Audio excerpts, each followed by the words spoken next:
Pesantren Ramsang Ibu, Bunda Dr. Bunda ini Suci Rohayani, MS. Dimanapun beliau berada,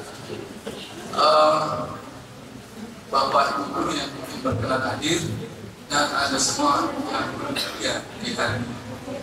Alhamdulillah, di hari ke-7 Ramadan ini saya dijadwalkan untuk mengisi sebentar saja, sekitar 15 menit. Saya tidak akan mengganggu waktu waktu antum nanti. Baik, karena sekalian berbahagia, kalau saya ingin mengulang pertanyaan dulu mungkin waktu kelas 4 SD, guru kita di belajar IPA mungkin pernah bertanya begini. Air mengalir dari mana ke mana, kata beliau. Ada yang ingat jawabannya apa? Air mengalir dari mana ke mana? Dari mata turun ke hati. Air mengalir dari mana? Dari sumber air sedekah, ya. Atau yang mungkin saya kan antum sangat hafal dan sangat mengingat materi ini. Bahkan sehari-hari melihat fenomenanya, kan? Air mengalir dari mana? Oh, dari atas ke bawah, atau dari permukaan yang tinggi ya ke permukaan yang rendah. Ini pelajaran kita di SD dulu, dan saya kira ini tidak salah, dan memang betul konsepnya. Ya. Konsep belajar bahwa air itu mengalir dari tempat yang tinggi ke tempat yang rendah, tidak salah. Tapi ketika Anda datang di Islam Center, ya, misalkan nanti selepas liburan dari madrasah, antum iktikaf di Islam Center, ya. Di sana ada taman di Islam Center, kan di depannya ada air mancur. Nah, itu kok beda ini? Pelajaran saya dulu di SD, kata guru-guru saya, air mengalir dari tempat yang tinggi ke tempat yang rendah. Tapi di Islam Center ada fenomena yang menarik. Air mengalir dari mana? Dari bawah ke atas. Ini fenomena yang menarik, ya. Dulu pelajaran kita air mengalir dari tempat yang tinggi ke tempat yang rendah, dan aku melihat fenomenanya di sini. Air dari kolam atas mengalir ke kolam bawah, terus mengalir ke sungai dan terus sampai ke laut. Fenomena yang sebentar lagi juga antum rasakan ketika menyeruput atau meminum takjil, gitu ya, es teh cup jumbo 3.000 yang pinggir-pinggir jalan tadi, panas sekali. Ketika kita meminum menggunakan sedotan kelas, ketika kita meminum,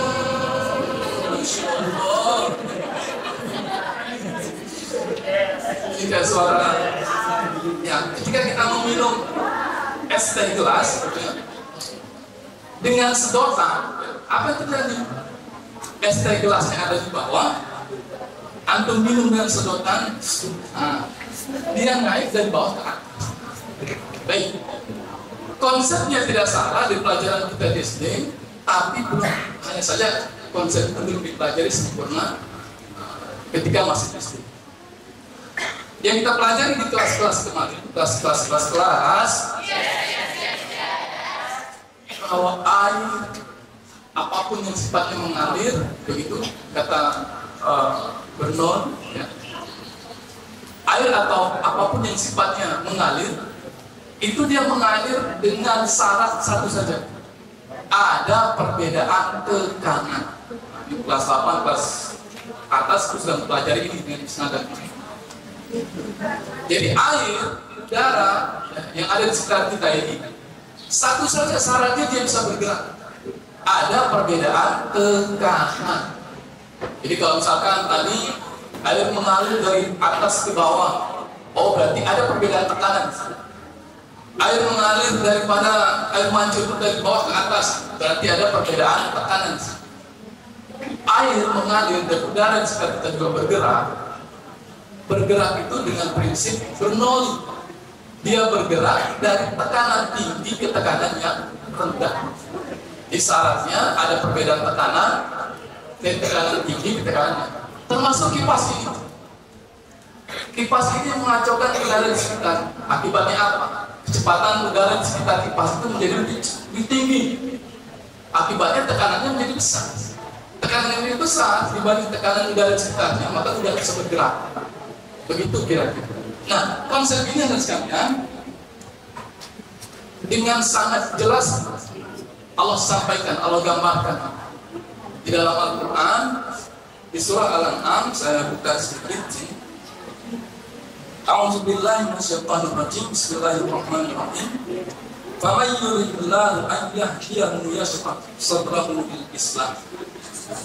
Kata Allah di dalam surah Al-An'am, dan boleh buka di ayat 123. Barang siapa yang Allah kehendaki baginya hidayah Islam. Jadi kita doakan mudah-mudahan Ustazah Syarah ya, diberikan ada beliau. Ya, kami doakan semoga beliau juga mendapatkan hidayah Islam. Ya, maka tekanannya menjadi makin besar, makin kecil. Makin kecil, nanti masih ingat. Good. Kalau luasannya besar, maka tekanannya kecil. Jadi ketika udara ini masuk ke Allah, rongga dada itu diperbesar. Rongga dada diperbesar, otomatis apa? Ukuran volume dada itu membesar. Tekanannya menjadi kecil. Berdasarkan sumber Nawawi tadi, maka udara dengan sendirinya masuk. Dengan sendirinya hidayah itu akan masuk. Begitu kan? Kalau saya memberikan hidayah gantung, Allah lapangkan dada, Allah tenangkan hatinya, maka tekanan di dalam batinnya itu menjadi lebih kecil, ya, maka menjadi limit menjadi nol, sehingga tekanan itu membuat perbedaan tekanan yang ada di sekitarnya, maka hidayah atau udara tidak bisa masuk. Begitu ya. Sebaliknya, dengan sekalian, kata Allah, saya bacakan terjemahannya. Barang siapa yang Allah kehendaki, Allah berikan kesesatan. Ya, nauzubillah, jangan sampai salah satu kita diberikan ini. Kalau ada hamba yang Allah pilih kesesatan baginya, kata Allah, Allah sempitkan dadanya.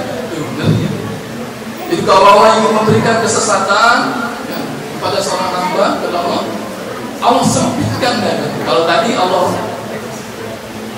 besarkan rongga dadanya, lapangkan rongga dadanya, maka kalau ini sebaliknya Allah sempitkan rongga dadanya. Akibatnya apa? Kalau bila rongga dadanya jadi sempit, tekanan makin besar, makin kecil. Makin kecil, ya, thank you, masih ingat ya. Jadi kalau luas bidang tekanannya itu mengecil, ya, dalam konsep fisika, maka tekanannya mengecil. Terjadi perbedaan tekanan, ya, kalau luasannya mengecil, luas bidangnya tekanannya semakin kecil, maka tekanannya makin besar atau makin kecil? Makin besar. Ya, itu belum ngantuknya. Artinya kalau rongga dada atau tekanan di dalam dada itu makin besar dibandingkan tekanan udara di luar, maka dengan sendirinya apa? Udara yang ada di dalam rongga dada itu kita keluar dengan sendirinya. Nah, lebih nyakit lagi kata Allah, bukan hanya dia disempitkan dadanya, kata Allah, orang yang Allah jamin kesesatannya itu seperti kemudian dia menanjak ke langit, kata Allah. Orang yang diberikan kesesatan itu bukan hanya dia disesatkan dadanya, tapi dia digambarkan seperti naik ke langit. Bayangkan kalau kita naik ke langit, antum naik menggunakan pesawat, itu ada tuing, teman suara telinga kita, itu ada udara sedang berusaha keluar dari di dalam telinga keluar, karena ada perbedaan tekanan. Ya. Tekanan udara di atas itu makin kecil, makin kecil, makin kecil.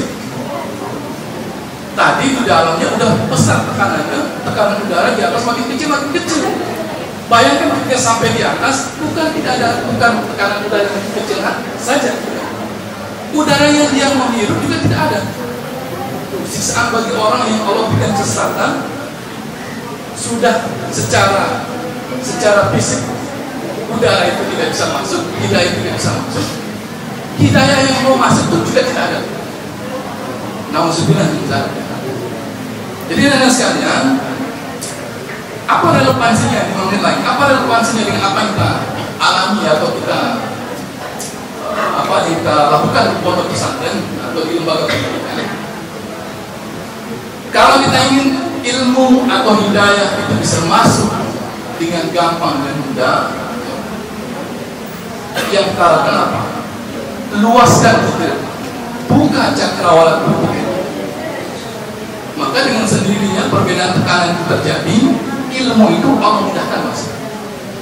Sebaliknya, kalau kemudian kita buat hati kita ini sempit, ya, kita tutup pikiran kita bahwa sesuatu itu misalkan pelajaran Pak Gufron itu suatu pelajaran yang sulit, maka tidak akan masuk ilmu Pak Gufron itu abadan tidak bisa masuk. Karena kita sudah menyempitkan hati, menutup pikiran kita, maka akan terjadi tekanan di dalam rongga dada, di dalam pikiran kita, di dalam menjadi lebih kecil, menjadi besar. Untuk masuk itu susah, yang masuk pun tidak ada. Maka nanti sekalian, untuk bisa membuka cakrawala berpikir agar ilmu yang Ustaz Antum sampaikan bisa gampang diterima, buka cakrawala, luaskan, lapangkan hati, tenangkan hati, agar ilmu itu bisa masuk dengan sendiri. Laras, untuk menutup kajian ini sekitar 3 menit, ya. Saya ada sebuah cerita menarik, yang ini saya pernah ceritakan di kelas 9. Ya. Ada sebuah cerita di Universitas Berkeley, ya, saya tidak tahu bagaimana baca, di California, sekitar tahun 1930. Ada seorang kandidat doktor bernama George, saya lupa nama belakangnya, kunci saya ketinggalan, saya bingung. Saya cari kemana-mana sampai tidak ketemu. Ini nama orang juga, ya wajar saya lupa. Beliau namanya George, orang Polandia atau orang Jerman. Sekitar tahun 1930. Beliau kandidat doktor di Universitas Berkeley, California. Suatu ketika mungkin beliau sedang buat takjil di luar, sampai lupa akan ada kelas orang profesor. Maka ketika beliau ingat, ternyata ini udah kelas masuk profesor. Ketika masuk, apa terjadi? Oh, ternyata kelasnya sudah bubar. Pak Gufron atau Misnada sudah menutup kelas. Tetapi yang terjadi adalah Pak Gufron atau profesor ini menulis sesuatu di papan, menulis dua soal di papan, ya, 2 pertanyaan matematika yang oleh profesornya pada saat itu menyampaikan ke mahasiswa yang hadir, ini adalah persamaan statistik yang paling sulit yang belum bisa dipecahkan oleh manusia di abad itu. Jadi profesornya menyampaikan ke mahasiswanya pada saat itu, ini adalah persamaan yang paling sulit yang belum bisa dipecahkan oleh manusia, apalagi saya. Kira-kira gitu kan. Saya tidak bisa, paling antum kira-kira mahasiswa yang menangkap. Mahasiswa yang menangkap, profesor saja tidak bisa menjawab, apalagi saya. Jadi dia sudah menutup diri dari pelatihan ilmu itu. Datang Mr. George ini ke kelas itu, ketika kelasnya sudah bubar, dia melihat ada 2 pertanyaan ditulis di papan. Oh, beliau beranggapan, oh mungkin ini PR yang profesor tuliskan untuk teman-teman saya yang tadi masa ditulislah PR itu, persamaan itu, sampai kemudian dia mencoba menjawabnya. Satu pekan dia mencoba menjawabnya, kemudian datang ke profesornya dengan memberikan jawab. Kaget profesornya. Ini pertanyaan yang tidak bisa dijawab oleh profesor matematika abad ini, tapi dia bisa jawab. Ternyata nanti sekalian, ya, dia tidak terpengaruh dengan mindset yang ditanamkan oleh Pak Profesor tadi. Ini pelajaran paling sulit, tidak bisa dikerjakan oleh manusia di abad ini. Jadi orang sudah menutup diri, tapi dia dengan pikiran terbuka mengatakan, oh ini PR dari profesor saja. Kalau ini PR pasti ada jawabannya. Kira-kira begitu. Dengan gampangnya dia berpikir seperti itu kan. Akhirnya dia bisa selesai. Dan sekalian, pelajaran apapun yang antum pelajari di madrasah, ya, jangan pernah kemudian antum semua menutup diri. Oh, pelajaran fisika atau pelajaran kimia atau pelajaran biologi atau pelajaran apapun, ya. pelajaran nahwu atau pelajaran apa, atau bahkan yang aku lakukan sekarang menghafal Al-Quran. Kalau orang lain saja bisa menghafal Al-Quran 30 juz dalam waktu yang relatif singkat, mestinya kita juga bisa. Kita berpikir sekali. Kalau ada profesor yang mampu jadi profesor di bidang matematika dan fisika, yang mestinya saya juga bisa. Kira-kira. Jadi pelajaran yang bisa kita ambil untuk sesi hari ini, jangan pernah kita menutup diri, membangun mindset bahwa sesuatu itu susah kita kerjakan. Bukan cakrawala berpikir.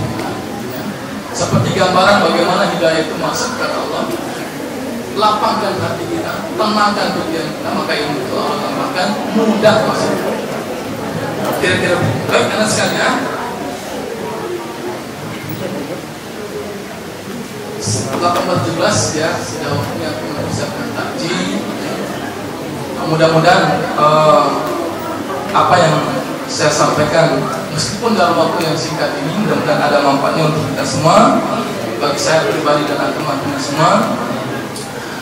Dan semoga saya doakan, kita doakan bersama, apa yang antum sudah pelajari di kelas, apa yang antum sudah pelajari ya, di madrasah ini selama 6 tahun, 3 tahun, menjadi bekal dan menjadi bagian yang bermanfaat bagi antum kelak dan menjadikan antum semua, kita semua menjadi anak yang saleh dan salihah, yang kelak menjadi anak yang sukses di dunia wal akhirah, yang seperti harapan pimpinan dan madrasah kita, memberikan kebermanfaatan, punya kemanfaatan, keberkahan di dunia wal akhirah.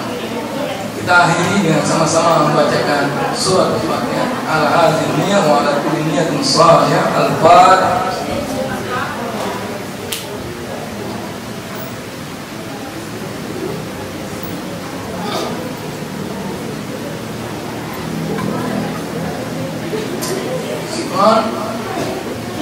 Assalamualaikum warahmatullahi wabarakatuh.